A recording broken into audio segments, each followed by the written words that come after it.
Bonjour à tous et bienvenue sur Développement Facile. Donc on passe à la suite du cours sur le menu accordion. Donc dans le cours précédent, vous avez appris à créer votre menu accordion avec jQuery. Vous avez vu que c'était extrêmement simple. Je vais pas compter le nombre de lignes de code, mais en 3-4 lignes de code, c'est très très facile à implémenter. Donc là, voici la deuxième partie du cours. Donc on va aller un peu plus loin dans l'apprentissage du menu accordion.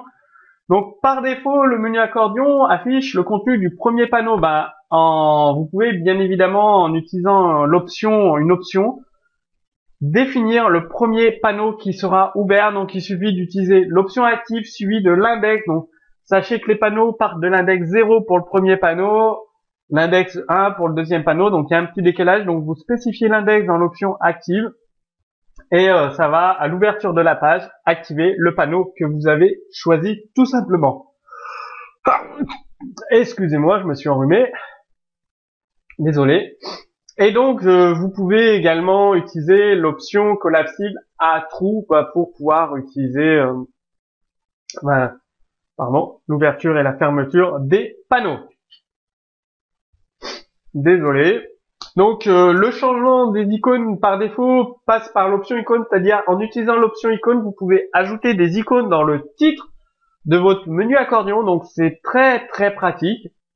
Et donc il y a deux icônes, une icône quand l'accordion, le menu est activé et quand il est désactivé, donc vous pouvez choisir les deux icônes bien évidemment, donc c'est très très utile pour informer l'utilisateur du menu qui est ouvert. Les icônes, je vous conseille d'utiliser au maximum des icônes, c'est très très visuel, ça parle à tout le monde, une icône bien choisie. C'est mieux, une image vaut mieux que 1000 mots, comme vous connaissez sûrement cette expression.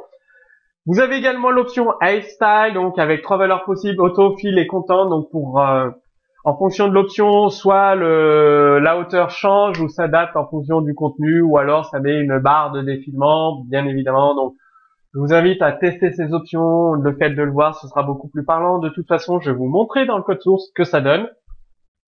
Et par défaut, le contenu d'un item se déploie au clic, mais avec l'option Event, vous pouvez choisir le déploiement, donc l'affichage du contenu de votre menu accordion au survol de la souris.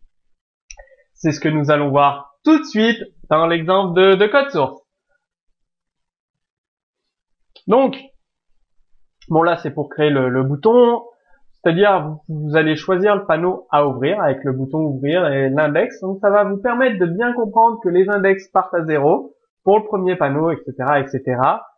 Donc, avec les options, on va donner des icônes, donc deux icônes différentes, c'est-à-dire une icône ouverte quand le panneau est ouvert et une icône fermée. Donc, ça parle avec la flèche qui descend et la flèche sur le côté qui indique la direction droite, tout simplement.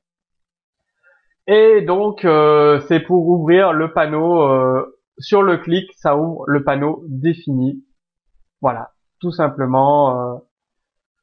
Ici, on lui donne le numéro de l'option et donc au clic, on clique sur le bouton Activate.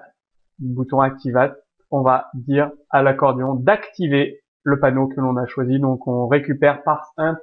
C'est pour convertir une chaîne de caractères, donc du casting chaîne de caractères vers un number, c'est du casting. Il y a un cours sur développement facile qui vous explique le casting dans les différents langages, c'est à peu près tout le temps la même chose. Donc je vous conseille d'aller consulter cette vidéo sur le cast, ça s'appelle le cast, string en number, number en string, etc. Float en number. Donc parse int, c'est une option de casting. Et donc qu'est-ce que ça donne? Eh bien, tiens, je vais mettre, est-ce que j'ai mis l'option, ça peut fermer l'accordion par défaut si vous le souhaitez. Enfin, je vous ai mis les différentes options, par exemple, avec l'option Event, c'est-à-dire lorsque l'on va utiliser la souris, au lieu que, là c'est sur un clic, voilà, sur un clic, voilà, ça vous affiche le contenu avec la barre de défilement. Vous pouvez afficher l'onglet numéro 4 en fait. Si je mets un chiffre qui n'existe pas, il ne sait pas quoi faire. Le premier onglet. Et donc là, je recharge la page. Et donc, vous voyez que au survol de la souris, c'est pas très très intuitif. Ça gêne plus l'utilisateur qu'autre chose. Donc, je vous conseille pas de l'activer. C'est pour ça que par défaut, je ne mets pas toujours l'onglet numéro 3 affiché par défaut. Si je veux afficher un autre onglet, hop, je clique sur ouvrir. C'est pas jQuery, oui, il est, comme je vous le dis, à chaque cours, il est très très très simple à utiliser. Il y a très très peu de code, regardez, très peu de code. Le code est commenté, très simple à utiliser. Bon, bah, maintenant c'est à vous de jouer. Sous cette vidéo, comme d'habitude, vous retrouverez en téléchargement, donc sur Développement Facile, le code source complet et commenté que vous pouvez télécharger et utiliser dans vos applications.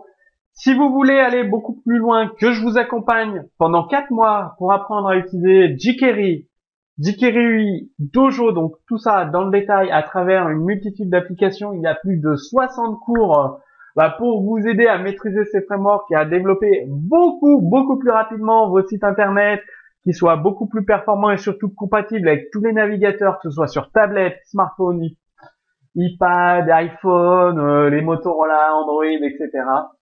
Bah, je vous conseille de cliquer, il y a un lien, une image au-dessus, vidéo 2, un lien vidéo 2 pour aller beaucoup plus loin. Et en attendant, je vous dis à très bientôt pour le prochain cours sur Développement Facile.